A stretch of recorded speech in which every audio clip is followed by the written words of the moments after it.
Stop everything. The NBA playoffs just took a wild turn. Game 6 between the Spurs and Thunder wasn't just a win for San Antonio. It was an absolute masterclass from Victor Wembanyama, who barely broke a sweat. Meanwhile, MVP Shai Gilgeous-Alexander had arguably his worst performance of the series, struggling immensely against the Spurs defense. We're breaking down how Wemby dominated, why SGA looked in hell, and the shocking factors that pushed this series to a do-or-die Game 7. Get ready for the truth behind the Thunder's collapse. You will all learn.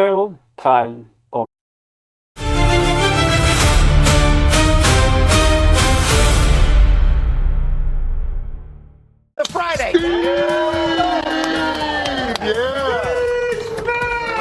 Is here for the first time. Steve Smith Sr. making his maiden voyage on Get Up. We hope it'll be the first of many. And he's got a lot to say after a hearty breakfast this morning. We'll get to all the football coming up today because there is a lot. And the Win Man is up early today. Brian Windhorst got to figure out what time zone he's in after all the travel he's been doing. But we begin in the Central Time Zone and the Southern region as we go to the Spurs and the Thunder playing Game 6. San Antonio and Wembanyama looking to stay alive after a tough night in Game 5, getting his teammates fired. Mes amis, nous avons un problème. Spurs. And then he would come out on fire. Look at him go, Vinny, right off the bat, setting the tone. Fatigue? What fatigue? Threes in your face. Look at him go, Jay. He really did come out in this first quarter to establish the tone. 14 of the Spurs' first 23 field goal attempts were from the three-point line. And he was knocking them down left and right. Look at Hartenstein. Come on. Wembanyama, 11 points in the first quarter. With Hartenstein as his primary defender, he went 5 for 6 on the night. Spurs by 13. And then more Wemby. Look at the left hand, and he gets it to go. Is Chet playing in this series? Oh, man. What? It's a fair assessment, Vinny. We got a little more on that in a minute, but first, Carter Bryant. We've got liftoff. How about that? They got a lot of young legs, man. He would throw it down, Spurs up by a dozen. Next Thunder possession, you were talking about Chet. Look and watch Vassell. Watch after this. Watch Vassell with a little shove after the play. Come on. Chet, you got to say something back, Chet. You got to say something back. They all hate Chet. They all hate him now. Rough night, meanwhile, for the MVP, SGA. And with Stephon Castle on him, all these plays are going to be in the third quarter. Look at the defense that Castle plays. I mean, it's absolutely in his pocket each and every possession. The consistency and the pressure established by Vassell and Castle are incredible throughout this entire series. He's been a margin of himself. Little poke check steal there, and then more SGA working on Castle, trying to find a spot. SGA was a minus 28 on the night. He finished with 15 points, didn't play in the fourth quarter.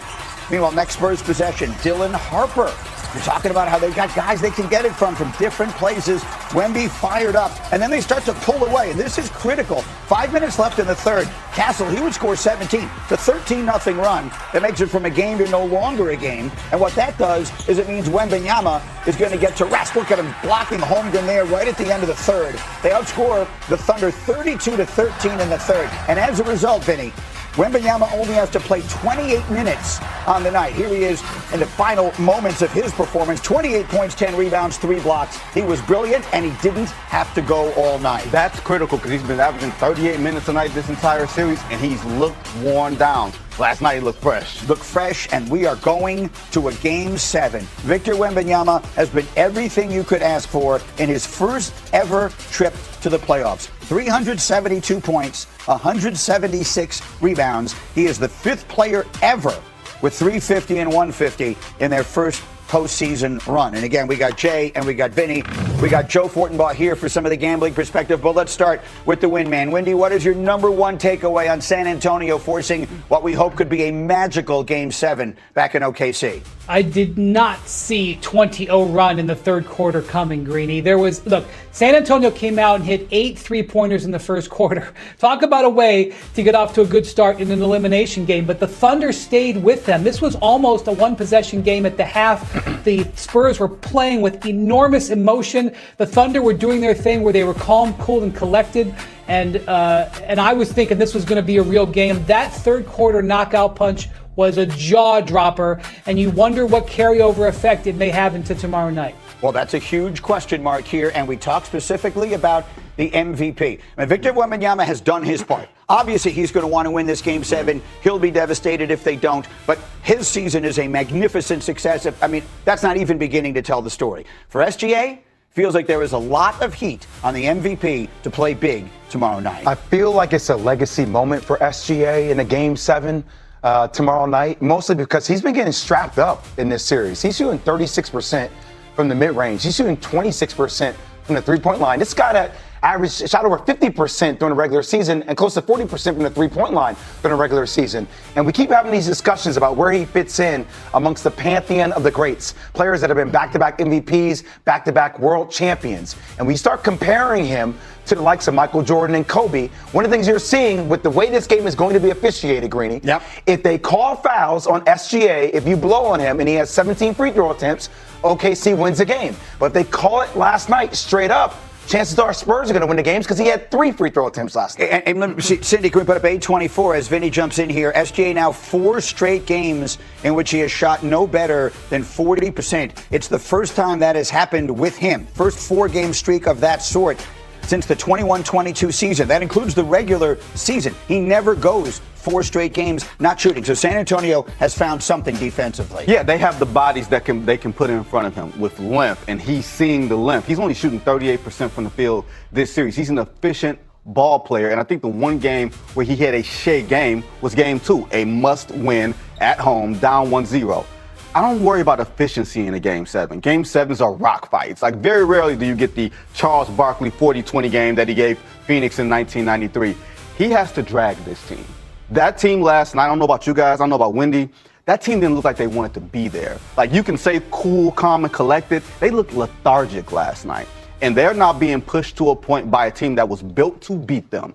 And then when that case happens, your best player has to live up to his MVP billing. You don't have to be efficient, but you've got to drag out even if it's an 8 of 24 Kobe Bryant-like performance from the finals where everybody's tired, but you win the game. Shai Gilgeous-Alexander has to win the game Saturday night. Wendy.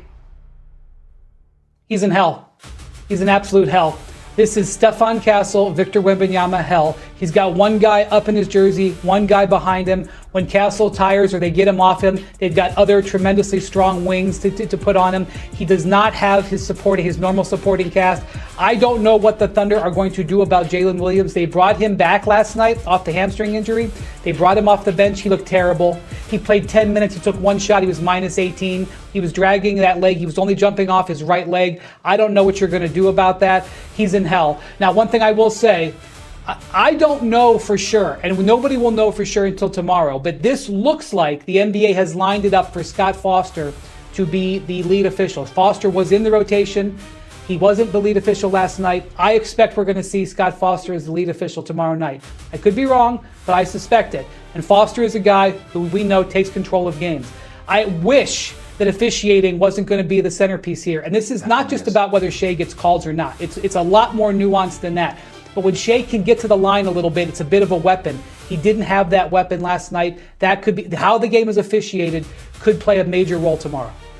Game 5, he had 32 points. He had 17 free throw attempts. So you look at the data and you're like, oh, 32 points. So you look at how many times he went to the free throw line. That's what offsets the poor free throw shooting number, the poor shooting numbers from the field. So once again, like if Scott Foster allows them to play, this has a chance. We're just